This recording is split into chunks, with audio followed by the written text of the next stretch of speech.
तो हेलो दोस्तों, इस वीडियो में हम जानने वाले हैं कक्षा 10 का या फिर संस्कृत कहो या सेमुसी। इसका हम पढ़ने वाले हैं 7वां पाठ। इस पाठ में हमको दिखाया गया है न्याय किस प्रकार होता है।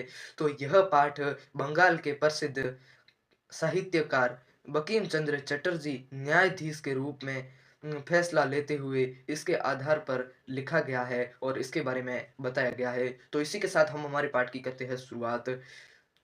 किसी धनहीन मनुष्य ने प्राप्त पर्याप्त मेहनत करके कुछ धन इकट्ठा करके अर्जित करके उससे अपने बेटे को महाविद्यालय में प्रवेश पाने के योग्य हो गया। एक दिन पुत्र बीमार हो गया और पिता उसे देखने जा रहे थे, पर उनके वह महाविद्यालय घर से बहुत दूर था, तो एक दिन में वहां पहुंचना संभव नहीं था। फिर भी वह गए, पर जब तक शाम हो गई तो शाम को चलना ठीक नहीं था, उचित नहीं था।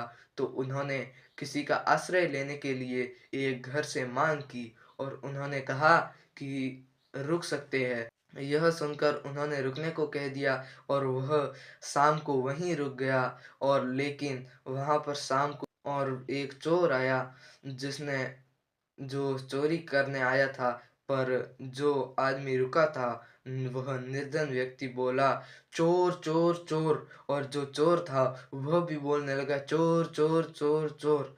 मतलब कोई समझ नहीं पाया कि कौन चोर है। और जब देखा गया तो वहां पर गांव का एक चौकीदार और एक जिसको उन्होंने आश्रय दिया था। अब चौकीदार ने कहा कि चोर यह है, और जो रुका था और वहाँ का कर्मचारी, और यह सुनने के लिए वह वहाँ की कोर्ट का फैसला लेने गए। और यह बात उनके न्यायाधीश बंकिम चंद्र चटर्जी को ने सभी बात सुनी और उनको मालूम पड़ गया कि चौकीदार ही चोर है।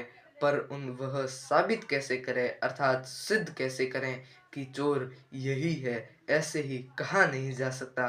तो उन्होंने यह सब सुना और फिर उन्होंने एक चाल चली और उन्होंने अगले दिन का ऑर्डर दे दिया। और अगले दिन के समाचार आया कि एक सड़क पर एक आदमी मरा पड़ा है।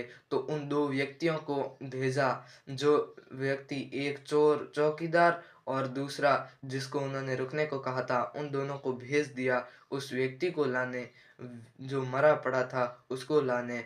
वह लाने गए तो वह बोला, तो चौकीदार बोला, अरे दुष्ट, चोरी तो मैंने की, लेकिन अब मेरी सजा तू काटेगा। और यह सब सुनकर वह दुबला पतला आदमी था, जो गरीब था, जिसको उन्होंने आश्रय दिया था वह गरीब था, इसलिए वह दुबला पतला था, वह कुछ बोला नहीं।